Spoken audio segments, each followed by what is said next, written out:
Djibouti vit au rythme de la 5e édition de la Semaine nationale du handicap avec une série d'activités organisées par l'Agence nationale des personnes handicapées sur tout le territoire national sous le thème « Capacités diverses, opportunités égales, un avenir prometteur pour les personnes handicapées ».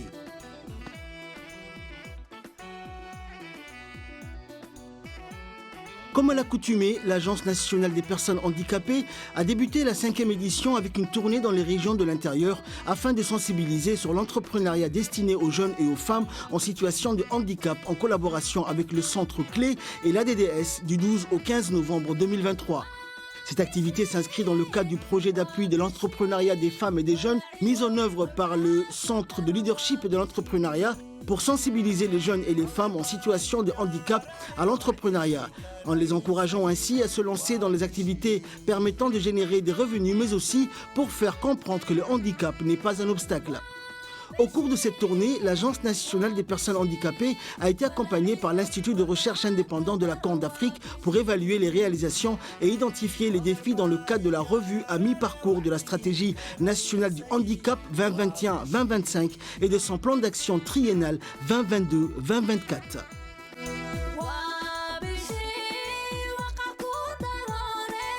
Dans le cadre des activités de la Semaine nationale du handicap, l'ANPH a organisé une cérémonie de clôture des formations pour les assistants sociaux de l'agence. La première partie de cette formation portait sur l'accueil et l'accompagnement des personnes en situation de handicap dispensées par des experts de l'INAP.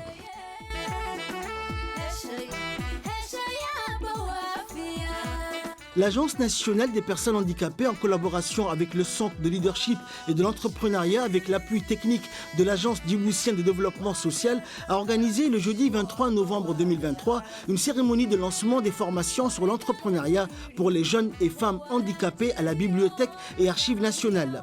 Cette initiative s'inscrit dans le cadre de la promotion de l'inclusion et l'autonomisation des personnes handicapées à travers l'entrepreneuriat. Ce programme de formation a pour objectif de promouvoir le développement socio-économique des jeunes et femmes handicapées à travers des activités génératrices de revenus.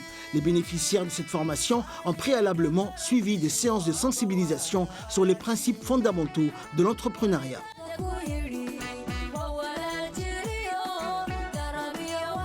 Une journée riche en couleurs, en agencements et splendeur a été organisée. Dans la journée du 24 novembre, l'Agence nationale des personnes handicapées a organisé une activité de peinture avec une coopérative de jeunes malentendants très talentueux. Cette activité avait pour objectif de mettre en lumière le potentiel créatif de ces jeunes qui ont peint les locaux du site Boulaos de l'ANPH.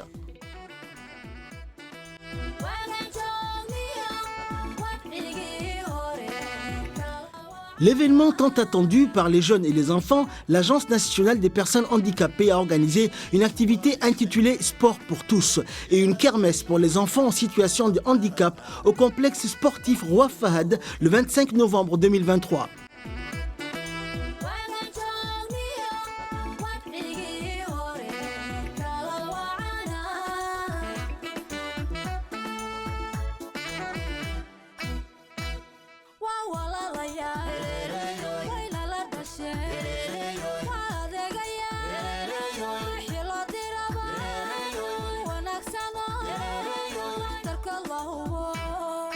Cette activité avait pour objectif de favoriser l'épanouissement et l'intégration sociale des personnes handicapées. D'autre part, les enfants en situation de handicap ont également profité de cette kermesse et des multiples jeux ludiques et sportifs.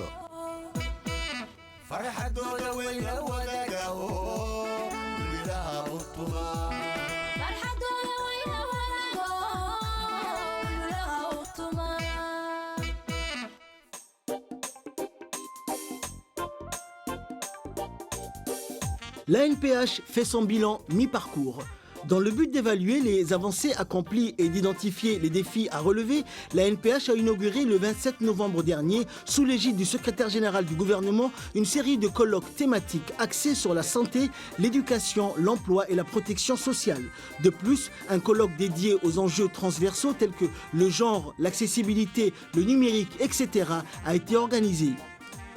Ces colloques, conçus dans un esprit de participation et d'inclusion, ont rassemblé les 28 et 29 novembre dernier une diversité d'acteurs clés, notamment les ministres sectoriels, les institutions publiques et privées, les partenaires techniques et financiers, les ONG, les agences de mise en œuvre, ainsi que les personnes en situation de handicap représentées par le Réseau national des personnes handicapées et leurs associations. Les objectifs de ces colloques sont triples. Évaluer les progrès réalisés et dresser un bilan des actions entreprises, identifier les défis rencontrés et formuler des recommandations pour les 2 prochaines années.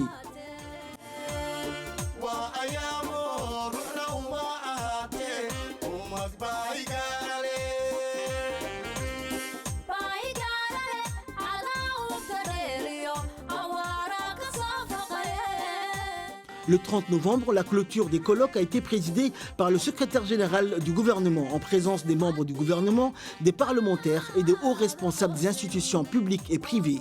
Cette clôture a marqué la restitution de la synthèse du diagnostic, des recommandations de la revue à mi-parcours ainsi que du plan d'action réajusté par pilier.